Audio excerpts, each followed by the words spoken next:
Et puis, ils se sont rendus compte qu'une femme courrier était beaucoup plus utile parce qu'elle pouvait circuler beaucoup plus librement que les hommes.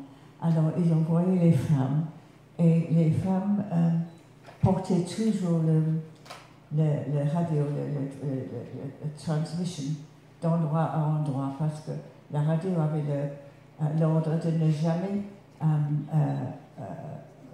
envoyer une transmission plus que 2 fois du même endroit. Et elle le mettait dans le fond d'un panier, elle couvrait avec les poireaux et les pommes de terre et les laitues. Et c'était une autre femme qui rentrait dimanche et personne ne faisait attention. Mais il y avait une qui devait porter la radio, la transmission, assez loin. Alors elle l'avait attachée derrière sa bicyclette. Mais elle était arrêtée à un passage à niveau.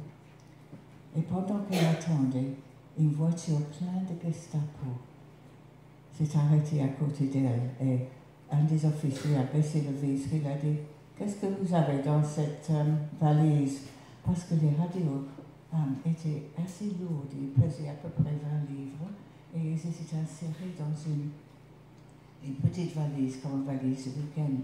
Alors elle savait très bien que si elle trébuchait, si elle avait l'air d'avoir peur, elle était finie. Alors elle a donné un beau sourire. D'habitude, elle était très jolie, elle a dit: j'ai un poste de radio, je vais contacter Londres et je vais leur raconter tout ce que vous faites ici. Il a regardé, et puis elle a continué à sourire. Et finalement, lui, il a souri aussi. Il a dit: vous êtes beaucoup trop jolie pour risquer votre tête avec une telle bêtise. Il a salué, il est parti.